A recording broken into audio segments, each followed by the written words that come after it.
구원자 모든 것 이기신 능력의 하나님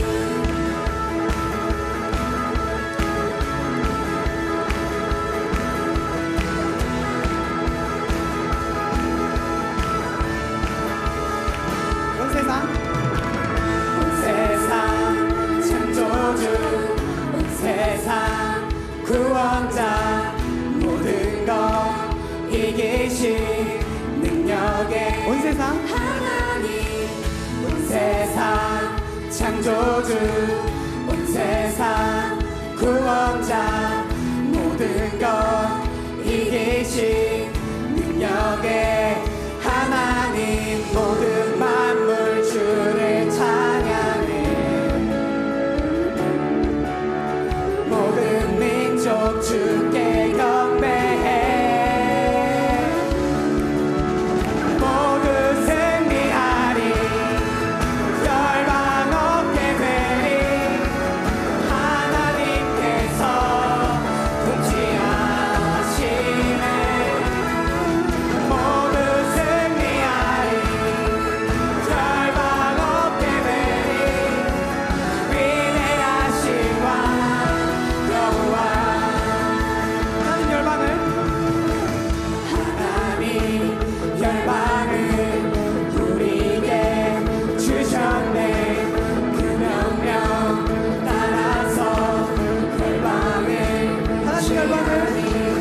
하나님 열방을 우리에게 주셨네 그 명령 따라서 열방을 취하리 모든 만물 주를 찬양해 모든 민족 주께 경배해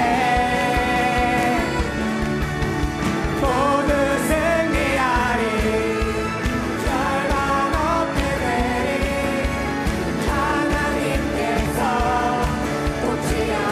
통치하시네 모두 승리하리 열방 없게 되리 위대하신 왕 여호와 모두 승리하리 모두 승리하리 열방 없게 되리 하나님께서 통치하시네 모두 승리하리 열방 없게 되리 위대하신 왕 여호와 찬양 할렐루야 찬양 할렐루야 찬양 할렐루야 하나님께서 통치하시네 찬양 할렐루야 찬양 할렐루야 위대하신 왕 여호와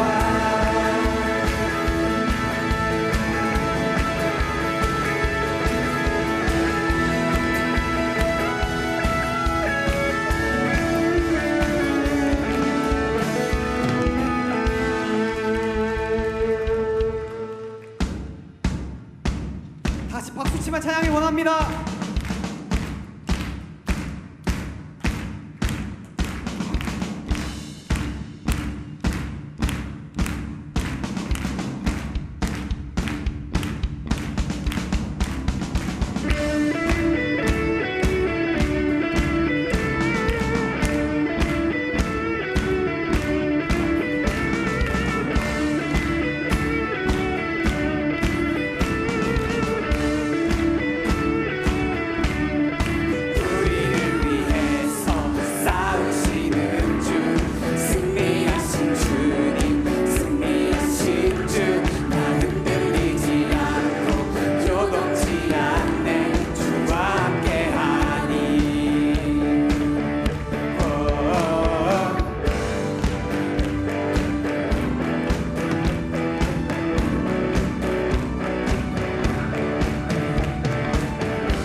죽음에서 날 살리신 부활하신 주의 능력 살아계신 자유 주신 예수의 이름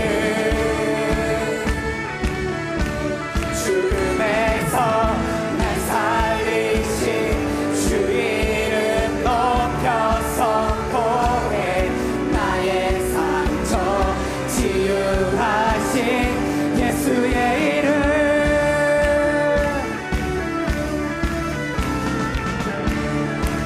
우리를 위해서 우리를 위해서 싸우시는 주 승리하신 주님 승리하신 주 나 흔들리지 않고 요동치 않네 주와 함께하니 우리 죄와 수치 우리 죄와 수치 짊어지신 주 승리하신 주님 승리하신 주 나 흔들리지 않고 요동치 않네 주와 함께하니 죽음에서 죽음에서 날 살리신 부활하신 주의 능력 살아계신 자유 주신 예수의 이름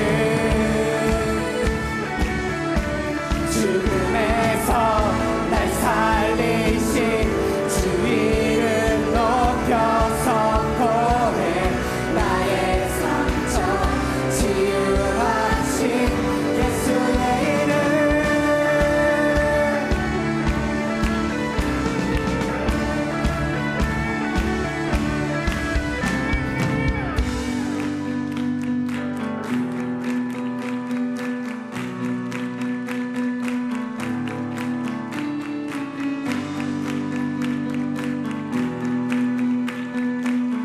다시 선포합시다. 주가 싸우시며 주가 싸우시며 어둠 물리치네 주의 빛 비추니 흔들리지 않네 예수 이름으로 사방 굴복하네 소리쳐 찬양해 찬양해 주가 싸우시며 어둠 물리치네 주의 빛 비추니 흔들리지 않네 예수 이름으로 사방 굴복하네 소리쳐 찬양해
보혈을 지나 보혈을 지나 하나님 품으로 보혈을 지나 아버지 품으로 보혈을 지나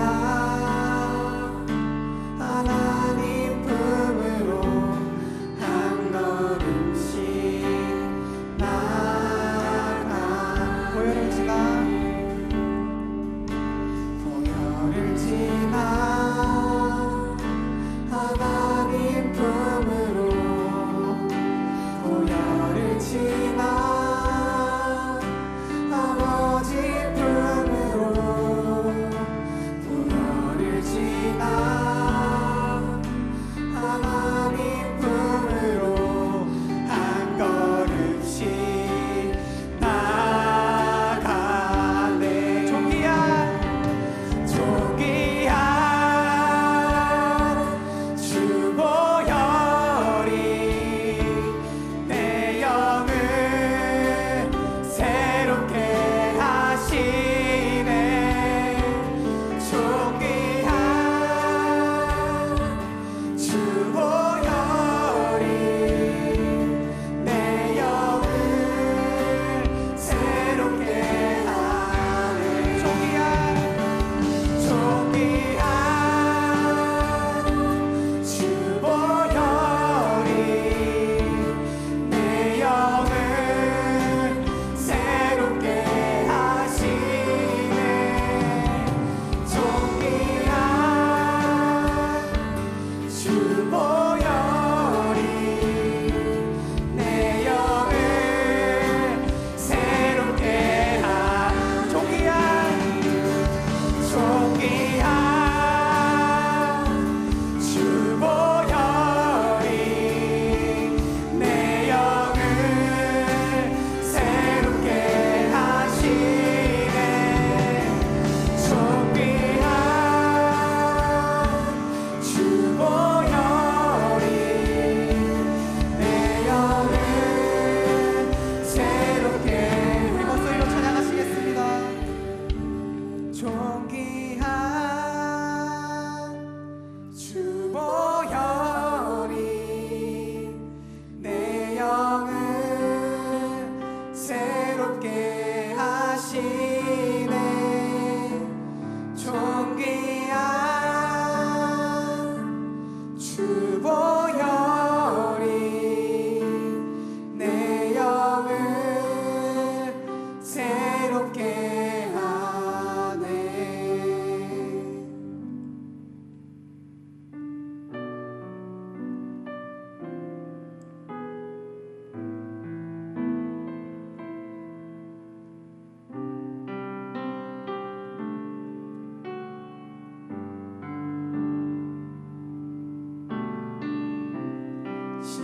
십자가를 참으시 어린 양 예수 내 죄 씻어주시고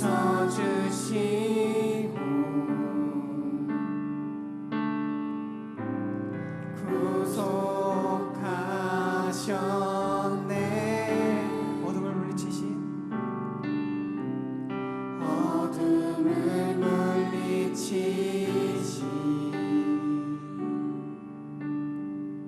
세상의 빛 예수 내 죄 씻어주시고 자유케 하시네. 자유케 하시네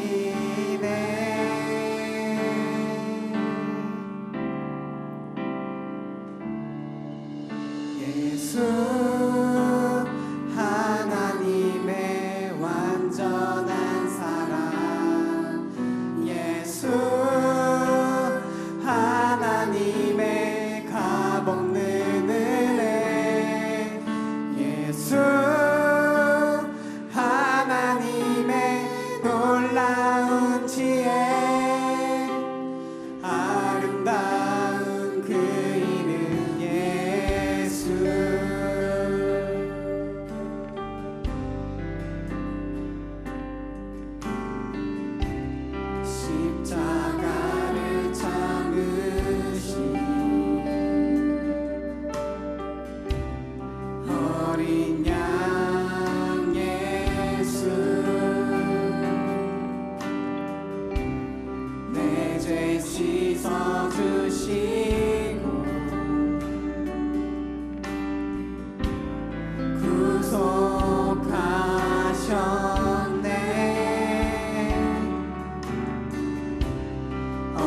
어두움을 묻히시 세상의 빛 예수 영광의 빛 비추사 자유케 하셨네. 다시 손을 높이 들고 찬양하길 원합니다. 예수 하나님의 완전한 사랑 예수 하나님의 값없는 은혜 예수 하나님의 놀라운 지혜 아름다운 그 이름 예수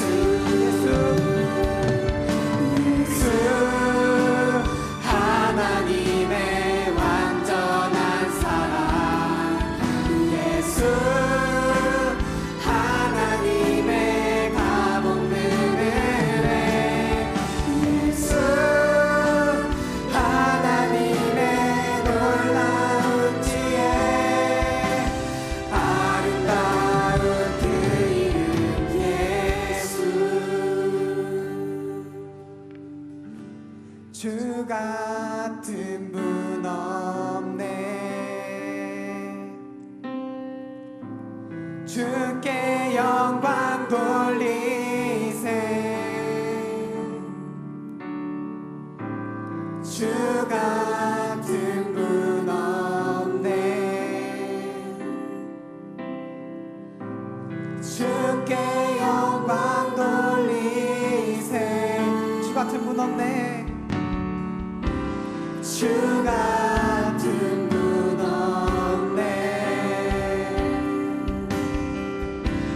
주께 영광 돌리세 주 같은 분 없네.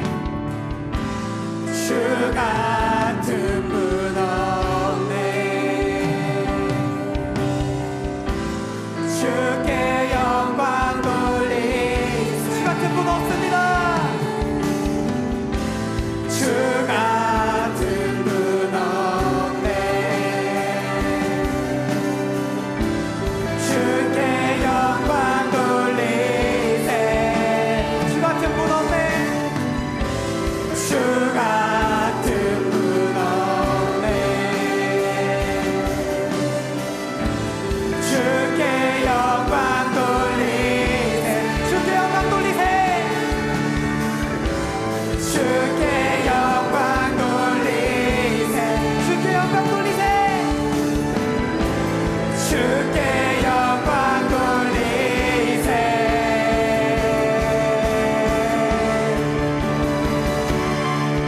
예수 하나님의 완전한 사랑 예수 하나님의 값없는 은혜 예수 하나님의 놀라운 지혜 아름다운 그 이름 예수 하나님의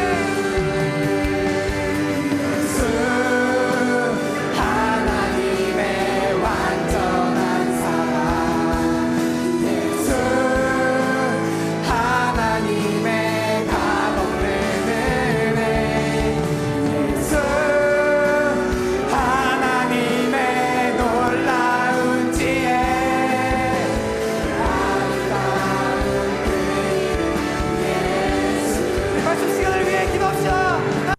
네, 말씀 나누겠습니다. 오늘 같이 나눌 말씀은 마태복음 5장 27절에서 30절 말씀입니다. 마태복음 5장 27절에서 30절 말씀입니다. 또 간음하지 말라 하였다는 것을 너희가 들었으나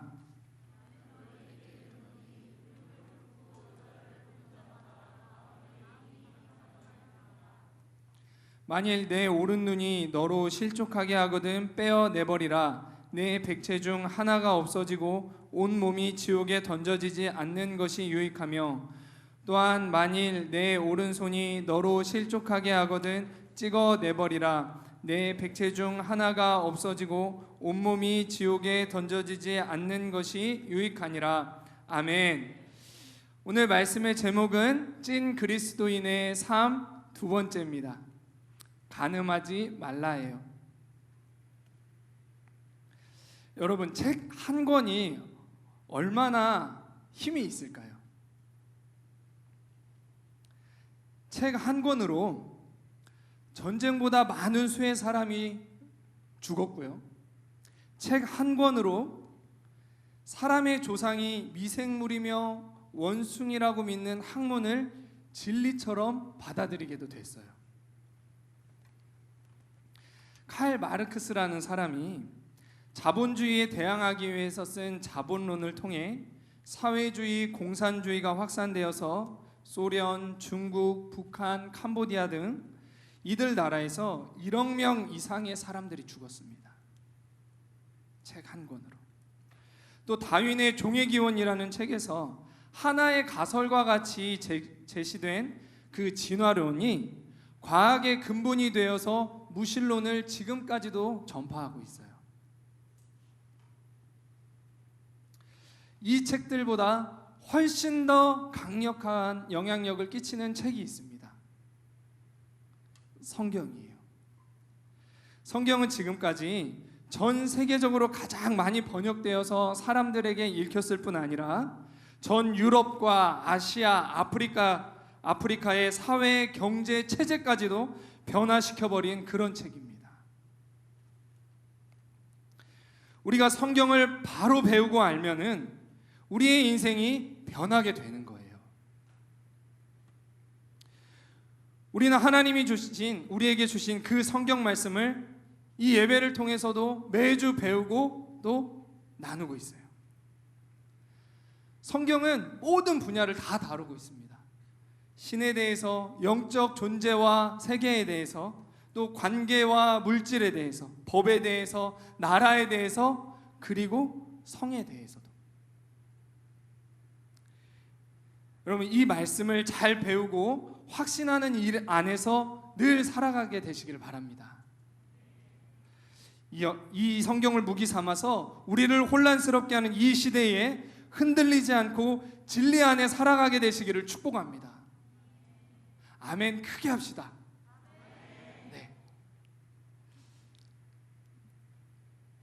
오늘 본문에서 예수님은 예수님 안에 사는 제자들이 어떻게 살아야 하는지 계속 예를 들어서 설명해 주고 계세요. 간음하지 말라에 대한 율법을 어떻게 적용하는지에 대해서 말씀해 주셨어요. 그래서 이번 주 그리고 다음 주 이 산상수훈에서 산상수훈에서 예수님이 우리 가운데 말씀해 주시는 이 성에 대해서 한번 나누도록 하겠습니다. 간음하지 말라는 이 계명도 10계명이에요. 몇 계명일까요? 네. 지난주가 6계명이었으니까 이번에는 7계명이에요. 정수 역시 똑똑해요. 네, 간음은 비혼인 관계에 있는 남녀의 성관계를 말합니다. 비혼인 관계에 있는 남녀의 성관계를 이르는 말이에요. 예수님은 예수님 안에 있는 찐 그리스도인은 간음에 대해 어떻게 적용해야 한다고 하셨을까? 지금 시대는 많은 청소년, 청년, 심지어는 사역자들까지도 특히 이 죄에 넘어져 인생이 망가지고 사명을 따라 사는 길에서 벗어나 어둠 가운데 거하는 경우가 적지 않은 그런 시대입니다. 오늘은 산상수훈에서 나오는 이 간음, 음란의 문제를 볼게요. 간음, 음란의 문제를 예수님 안에서 해결함으로 예수님을 온전히 예배하는 예배자의 삶이 회복되는 저와 여러분이 되기를 바랍니다. 아멘. 그럼 첫 번째로 새 언약 안에서 예수님이 어떻게 이 말씀을 적용하셨는지 보도록 할게요. 27절에 예수님은 살인하지 말라는 10계명에 이어서 간음하지 말라는 제7계명으로 찐 그리스도인의 삶에 대해서 말씀하고 계세요. 예수님은 이 예를 통해서도 제자들에게 겉만 깨끗하게 하지 말고 너희 마음을 깨끗하게 하라고 말씀하고 계십니다. 사람은 겉을 깨끗하게 하는데 많은 시간을 보내요. 세상은 겉이 깨끗하고 멋진 사람을 좋아하고 그 사람을 사용합니다. 여러분 아침에 여기 교회까지 오는데 얼마나 걸리셨나요? 여러분들은 금방 나오셨죠? 어떤 사람은 2시간, 3시간? 네. 여러분 외모가 멋있고 이쁘고 스펙이 좋고 인품이 좋아 보이는 사람을 회사에서도 우선적으로 기용하고 투표를 통해 이런 사람을 고위직에 선출하기도 합니다. 그렇죠? 이런 사람을 존중하고 존경해요. 온 우주를 창조하시고 지금도 역사를 주관하시고 통치하신 그 하나님, 그럼 그 하나님도 그러실까? 만약 하나님도 그러신다면 우리는 겉을 깨끗하게 하는 것을 인생의 목표로 삼고 노력하면서 살아가면 됩니다.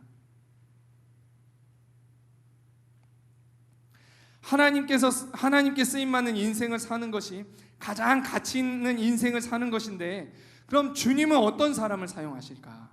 디모데후서 2장 20절에서 22절 말씀을 같이 한번 보겠습니다. 같이 한번 읽어보겠습니다. 시작.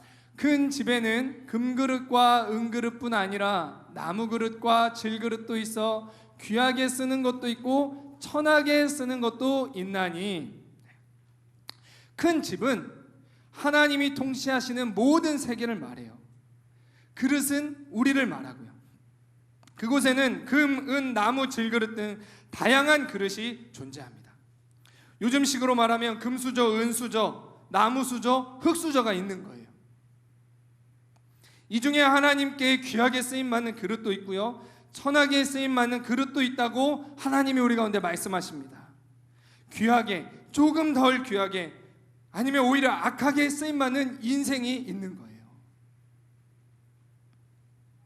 근데 21절에 그러므로 누구든지 이런 것에서 자기를 깨끗하게 하면 귀히 쓰는 그릇이 되어 거룩하고 주인의 쓰임에 합당하며 모든 선한 일에 준비함이 되리라. 아멘. 어떤 그릇이 귀하게 쓰임 받느냐? 자기를 깨끗하게 한 그릇이 귀하게 쓰임 받게 돼요.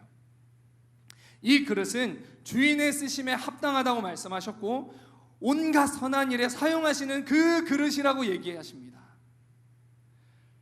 예수님이 이번에 이러한 일들이 있는데 이러한 그런 놀라운 역사를 내가 할 텐데 어떤 그릇을 쓰지? 누구를 쓰지?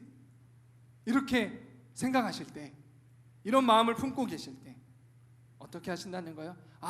저번에도 썼던 저 그릇, 저번에도 사용했던 그 지민이 사용하시겠다라고 말씀하시는 거예요. 예수님은 그냥 예를 들어서 공평하게 그냥 돌려서 너 한 번 이렇게 사용하시지 않는다는 거예요. 저번에 그 그릇 썼으니까 이번에 저 그릇 써줘야지 하시는 게 아니라 깨끗하게 준비된 그 그릇을 찾아서 사용하십니다. 사람들은 금그릇, 은그릇에 환호해요. 와, 멋있다. 저거 써야지. 저 사람과 같이 해야지. 그렇기 때문에 우리는 겉모습을 남들보다 더 멋있고 화려하게 단장하고 스펙을 쌓으면서 흙수저 탈출을 위해 부단히 생각하고 노력합니다.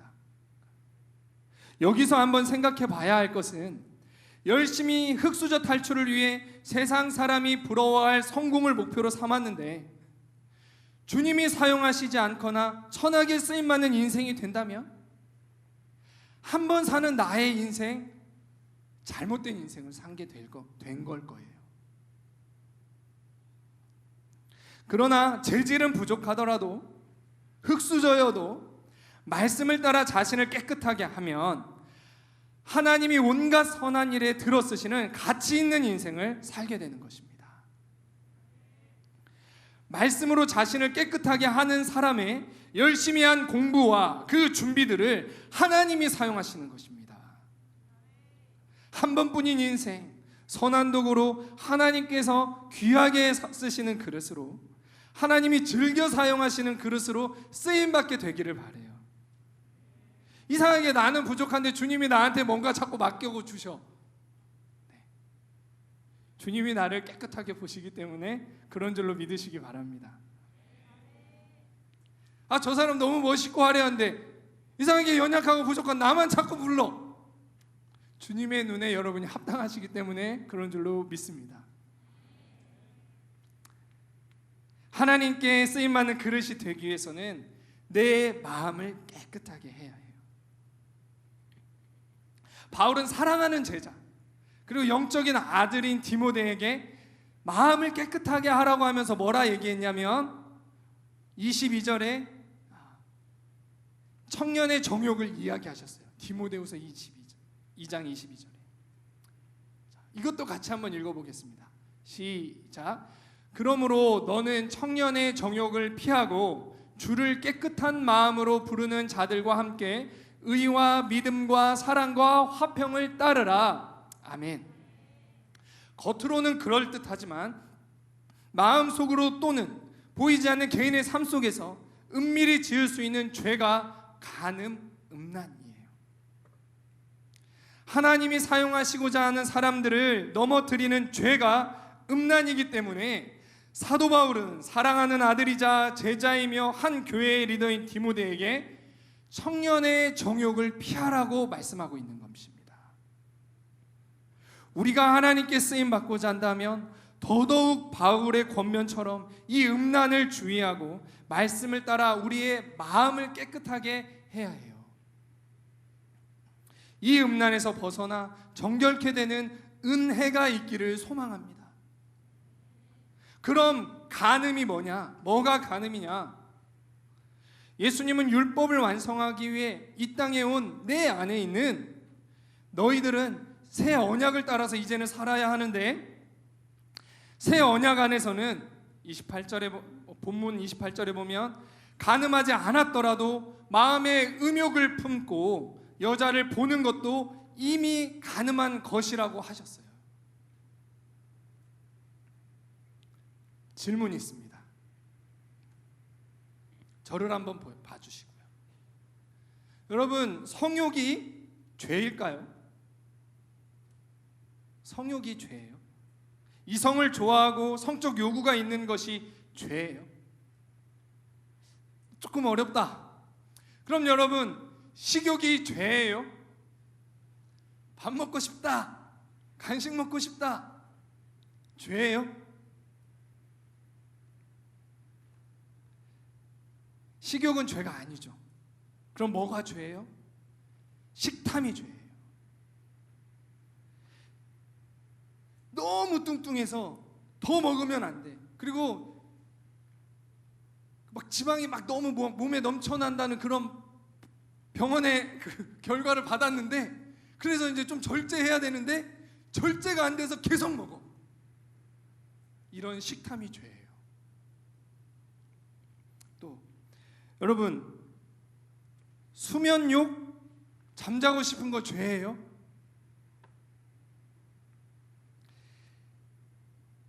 매일 4시간만 자야 되는데 어제 5시간이나 자버렸어. 나는 죽을 죄인이야. 만약 이렇다고 한다면 저는 아주 눈만 감으면 죄 짓는 상습범입니다. 아주 중죄인이에요. 눈만 감으면 죄죠. 그냥. 수면욕은 죄가 아니에요. 사람은 안 자면 수면 빚쟁이 할 때 그 빚이 생겨서 어떤 형태로든 자게 되어 있습니다. 하지만 게으름은 죄예요. 하나님은 우리에게 먹어야 살게 하셨고요, 잠을 통해 회복을 얻게 하셨어요. 하지만 이런 욕구가 있을 때 이것을 절제하지 못하고 아름다운 하나님의 형상, 그 몸과 건강을 망가뜨리는 것, 그래서 사람이 하나님의 형상, 사명을 따라 살아가지 못하게 하는 그것, 죄예요. 마찬가지로 성욕은 죄가 아니에요. 하나님께서 생육하고 번성하라고 하셨기 때문에 성욕은 하나님이 주신 거라 할 수 있어요. 성욕은 건강한 남성과 여성이 가질 수 있는 정상적인 거예요. 그럼 뭐가 죄냐? 음욕이 죄예요. 성적인 욕구가 있고 성적인 욕구가 생길 수도 있어요, 갑자기. 그러나 그것이 음욕으로 발전하지 않도록 해야 하는 것입니다. 이 음욕을 받아들이지 말고 버려야 될 책임은 누구에게 있느냐? 나에게 있어요. 이쁘고 멋있는 것을 이쁘다고 하고 멋있다고 하는 것은 음란이 아니에요. 누굴 봤는데 너무 이쁘네? 나 음란에 죄졌어. 이렇게 생각하지 않아도 됩니다. 정상적인 거예요.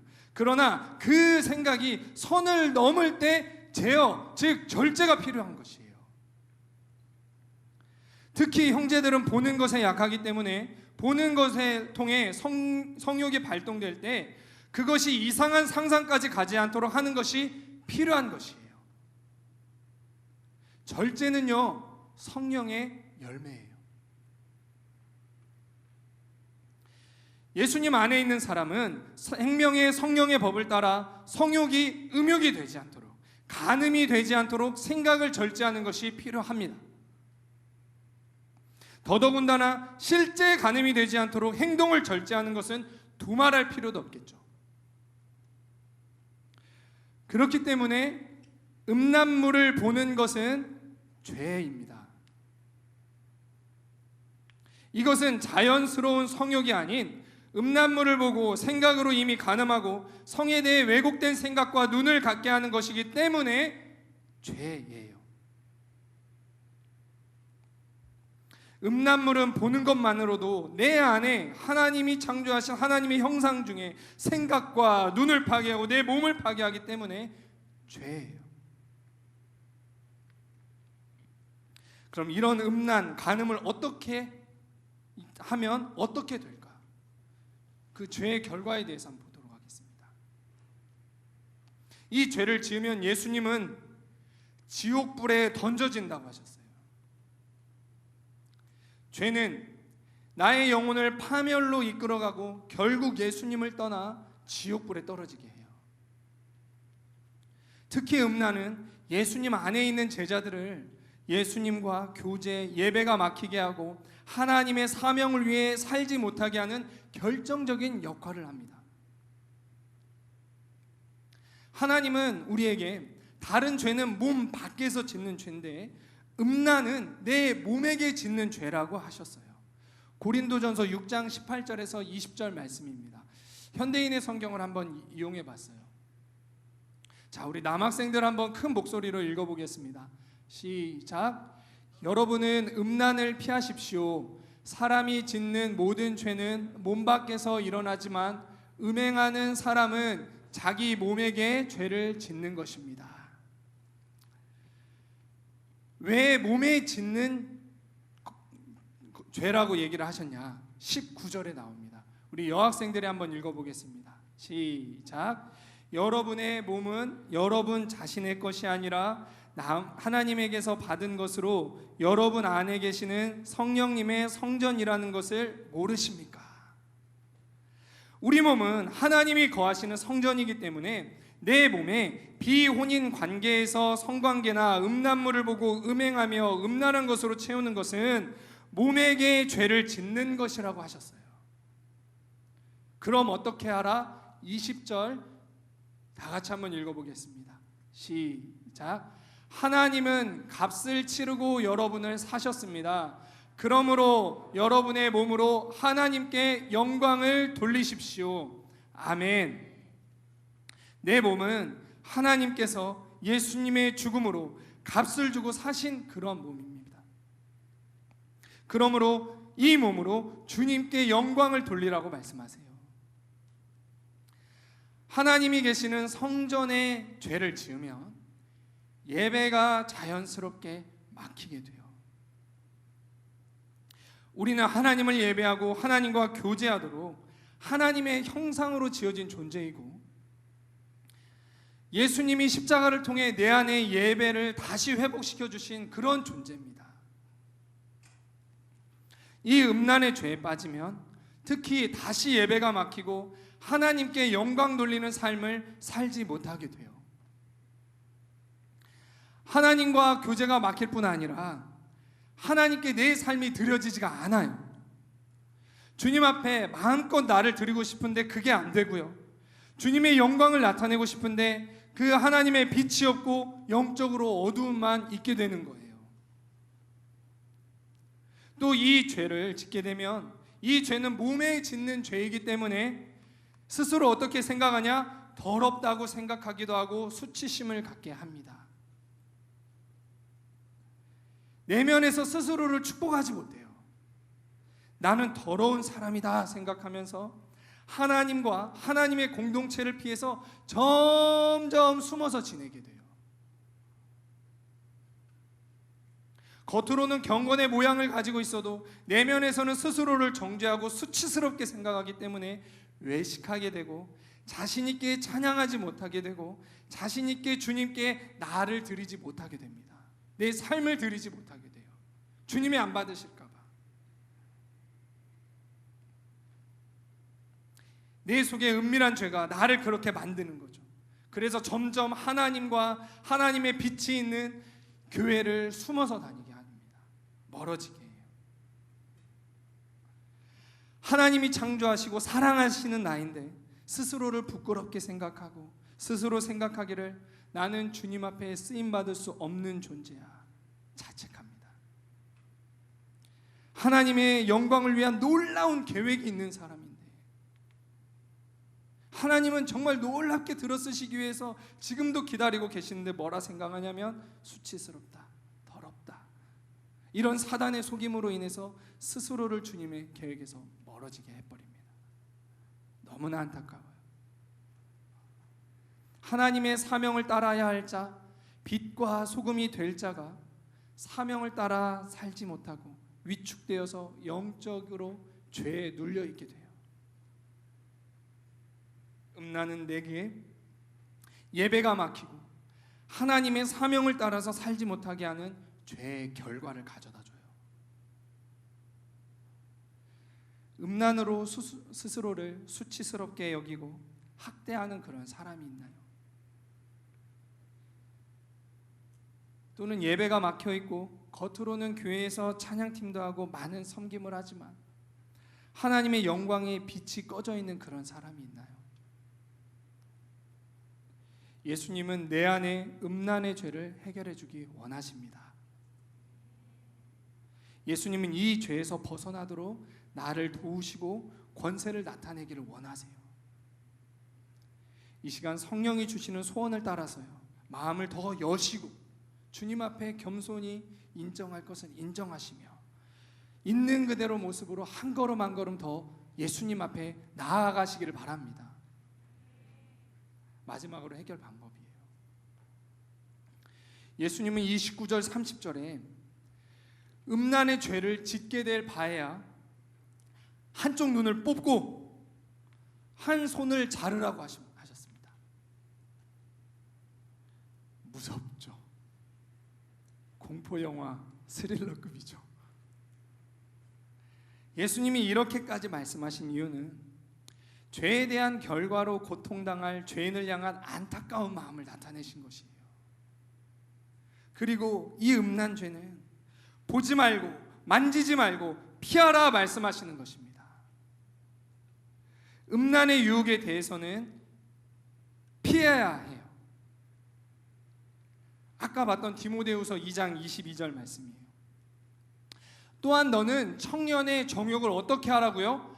피하고 주를 깨끗한 마음으로 부르는 자들과 함께 의와 믿음과 사랑과 화평을 따르라. 피해서 어둠 가운데 이제 있지 말고 믿는 자들과 함께 믿음과 사랑과 화평을 따르라고 하셨어요. 또 고린도전서 6장 18절에는요, 음행을 피하라. 사람이 범하는 죄마다 몸 밖에 있거니와 음행하는 자는 자기 몸에 죄를 범하느니라. 피하지 않고 이 죄의 유혹을 이길 수 있다고 아무도 장담할 수 없어요. 지금 한국교회에서 굉장히 유명하시고 큰 교회를 담임하시는 목사님 중에 과거 청소년 사역을 담당하셨던 그런 분이 있어요. 제가 예전에 이제 그분의 설교를 이렇게 들었는데, 그분이 청소년 집회에서 말씀을 전할 때 이 음란에 대해서 얘기하신 것이 좀 생각이 납니다. 그 목사님이 얘기하시기를, 여러분 지금 내 앞에 포르노 잡지가 있고 성경이 있어요. 제가 이 둘 중에 뭐를 택할 것 같나요? 그 목사님이 뭐라고 대답하셨을까요? 그 목사님께 성경이요 라고 대답해준 친구에게는 목사님이 굉장히 고맙다고 얘기를 하셨고요. 제가 정확하게 기억이 오래돼서 나진 않는데 그 목사님이 이런 뉘앙스로 얘기하셨던 것 같아요. 아마 저도 쉽지 않습니다 이런 뉘앙스로 아마 얘기하셨던 것 같아요. 뭐예요? 그만큼 음란의 유혹에 맞짱 떠서 이기는 사람은 없다라는 거예요. 이것은 어려워요. 그 자리에서 네가 이기나 내가 이기나 하지 말고 먼저 그 자리를 피해야 해요. 음란의 유혹이 있을 때 가장 좋은 방법은 바로 이겁니다. 음침한 장소, 남자와 여자 둘만이 있을 수 있는 장소, 혼자만 있는 PC 앞을 피하는 것이 죄의 유혹으로부터 벗어날 수 있는 방법입니다. 성실하고 충성스러웠던 요셉 아시죠? 요셉도 음란의 유혹이 있을 때 어떻게 했어요? 피했어요. 왕의 시위대장 보디발 장군의 집에 노예로 있었을 때, 장군의 아내가 아무도 보지 않을 때 요셉을 딱 유혹합니다. 정말 아무도 없었어요. 요셉은 당시에 청년이었고요, 자신은 노예 신분이었기 때문에 이 장군 아내의 유혹을 피하기가 쉽지 않았을 거예요. 또 장군 아내의 그런 유혹을 받아들이게 되면 자신의 부도 생길 수도 있고요, 노예인데 자신의 노예 신분을 벗어날 수도 있는 절호의 기회였어요. 요셉이 어떻게 했죠? 끈질기게 이 아내가 계속 동침할 것을 요구하자 자신의 그냥 옷을 벗어 던져버리고 그 자리를 뛰쳐서 나와버립니다. 피했어요. 그 자리를 피했습니다. 그 자리에 있으면서 이러시면 안 돼요 뭐 이렇게 하지 않았어요. 아, 왜 그러세요 저한테, 이렇게 하지 않으셨어요. 그냥 그 자리를 막 도망쳐 나와버렸습니다. 뭐 생각하고 이럴 여지가 없어. 그건 아니야.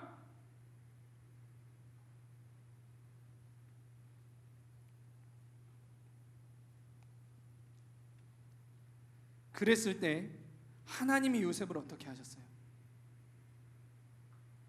노예 신분에서 벗어나는 정도가 아니라요, 보디발 장군보다 더 높은 애굽의 총리로 들어 쓰셨습니다. 쓰임 받았어요. 주님 앞에 이스라엘 백성을 구원하고 번성하게 하는 통로로 쓰임 받게 돼요. 여러분, 요셉이 피했다면, 그리고 아까 얘기했던 유명한 목사님이 피하신다면, 우리도 이런 유혹이 있을 때 그 자리를 피해야 합니다. 뛰어난 영성을 가진 다윗도 넘어뜨리는 것이 음란의 유혹이에요. 다윗이 사울을 죽일 수 있는 기회에서는 사울을 죽이지 않았는데 음란의 유혹 앞엔 자리를 피하지 않으니까 넘어졌어요. 그 자리에 있으면서 죄의 유혹에 빠지지 않게 해주세요 라고 기도한다고 되는 게 아니라, 주님 이 죄의 유혹에 빠지지 않게 해주세요, 계속 그럴 것이 아니라 그 자리를 먼저 피해야 해요. 이것이 지혜입니다. 정말 죄를 사랑하지 않고 예수님을 사랑하기 원하신다면요, 그 순간 그 자리를 피하는 것이 필요해요. 또한 음란한 생각이 나를 사로잡을 때 그 생각을 받아들이고 즐기는 것이 아니라 예수님의 이름을 사용해 대적하고 싸우는 것이 필요해요. 그 자리를 피하고 예수님의 이름으로 생각을 주고 유혹하는 세력에게 선포해야 됩니다. 예수님의 이름으로 묶임받을지어다. 떠나가라. 이 생각을 받아들이는 게 아니라, 그 생각을 받아들이고 음욕으로 확장시켜가는 게 아니라, 예수님의 이름으로 묶고 떠날 것을 선포하면 그 세력이 묶임을 당합니다. 묶여요. 떠나게 돼요. 죄의 유혹이 계속될 수 있고 또 넘어질 수도 있어요. 그러면 여러분 계속 선포하시기 바라요. 그럴 때마다 계속 밝은 곳으로 가시고 예수님의 이름의 권세를 선포하며 싸우시기를 바랍니다. 여러분, 저도 이런 부분에 약한 사람입니다.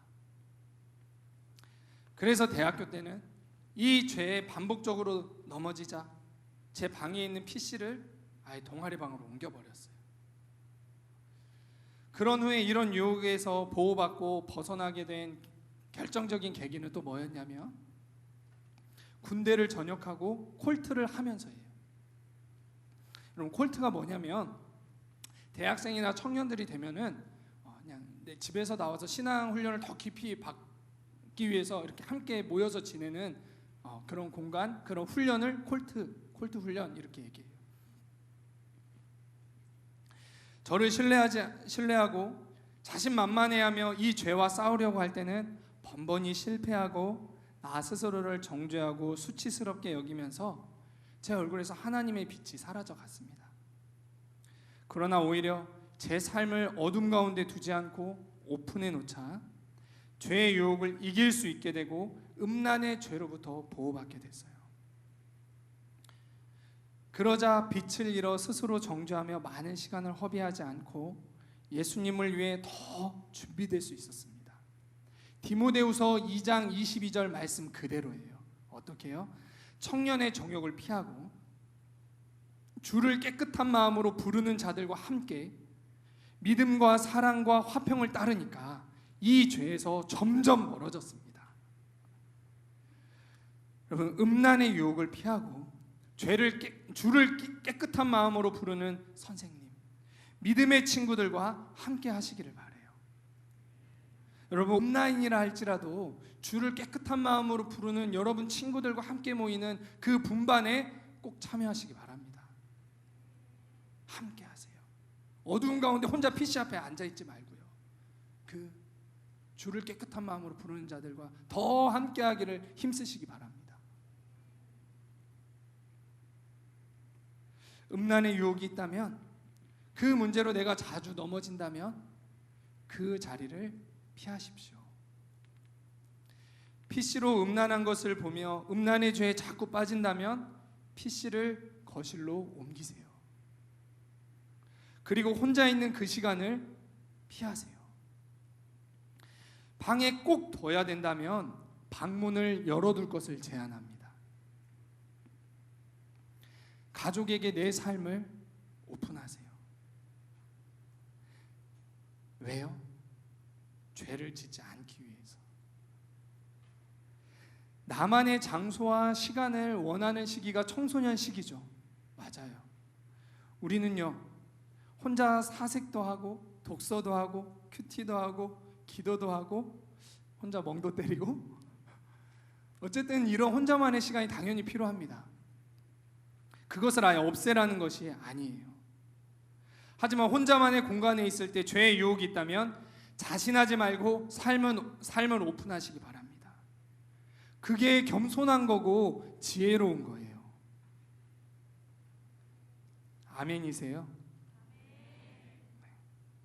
오늘 본문 29절 30절 예수님의 말씀은 무슨 공포영화 같은 끔찍한 그런 얘기를 하신 게 아니라 차라리 이렇게 해서라도 죄는 피하는 것이 낫다라고 말씀하시는 것입니다.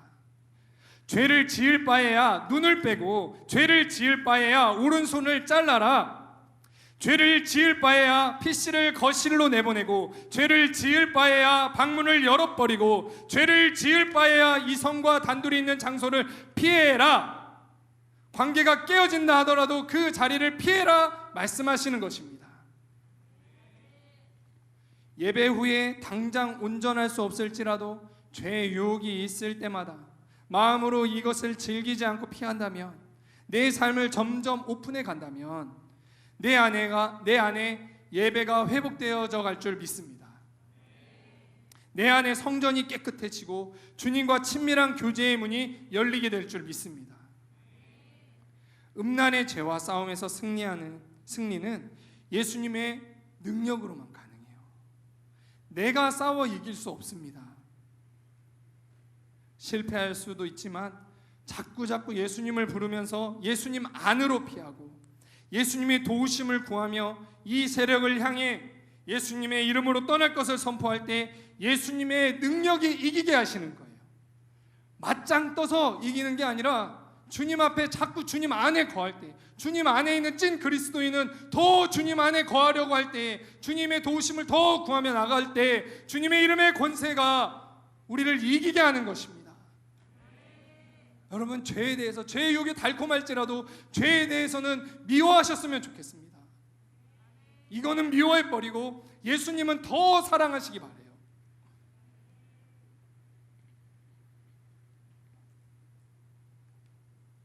이렇게 하면요, 그 주님의 은혜가 나를 예수님 빛 안에서 살아가게 합니다. 내 안에 하나님의 영상을 회복해 주세요. 하나님의 비전과 사명을 위해 살아갈 힘이 내게 있게 하십니다. 주님을 위해서 살고자 하는 힘이, 파워가 생겨나기 시작해요. 하나님을 위해 살고 싶어도 열정도 없고 힘도 안 생기기도 하죠. 그러나 예수님 안에 빛 가운데 거하면 거할수록 주님을 위해 살고자 하는 열정과 힘, 내가 알 수 없는 그 파워가 솟아납니다. 왜 예수님을 위해 살 열정이 안 생겨요? 나도 그렇게 살고 싶은데 왜 나한테는 열정이 안 나지? 왜 내 삶 자체가 다 몽땅 들여지는 그런 삶, 그런 멋진 삶은 왜 안 사라질까? 예수님 안에 거하지 않기 때문이에요. 예수님 안으로 피하시기 바래요. 예수님의 이름의 권세를 사용하시고 도우심을 구하시기 바랍니다.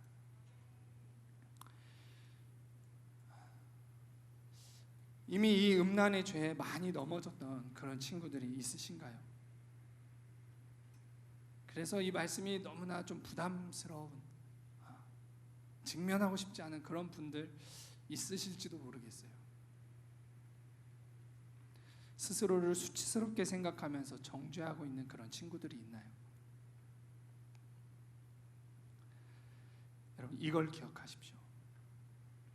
주님도 나를 정죄한다고 생각하지 마세요. 주님은 나를 수치스럽고 더럽다고 생각하지 않으십니다.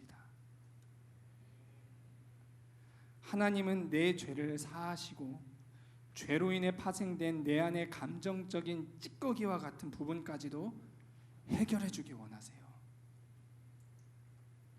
아담과 하와가 죄를 짓고 자신의 모습을 부끄러워할 때 하나님은 그들에게 피 묻은 가죽옷을 입히셨어요. 그들이 죄를 짓고 나뭇잎으로 자신의 수치를 가리려고 할 때 오히려 하나님은 어떻게 하셨냐면 짐승을 잡아서 피 묻은 그 가죽옷으로 그 수치를 덮어주셨습니다. 이게 하나님이세요.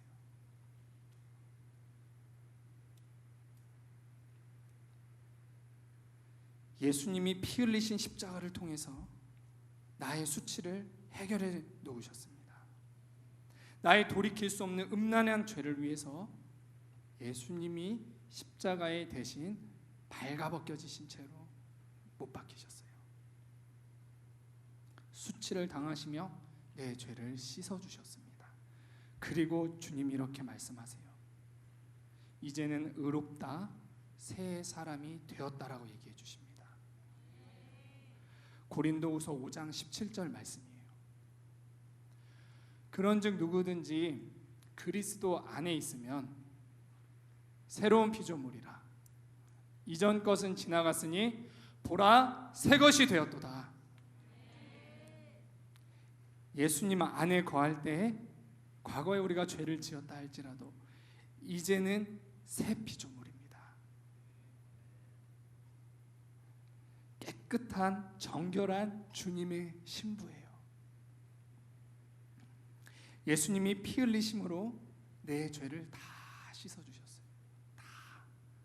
요만큼 씻어주신 게 아니라요, 한 번에 다.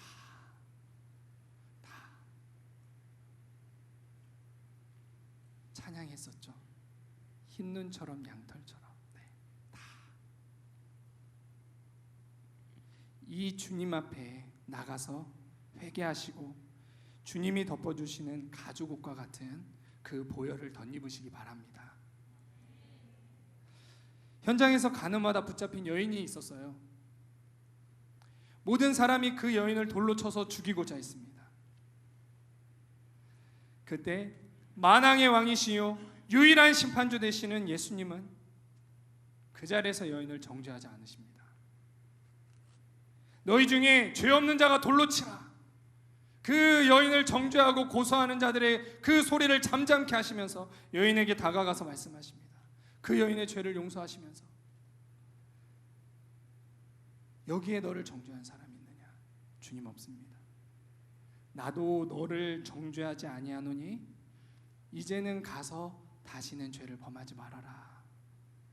용서하시고 또 정죄하지 않으셨습니다.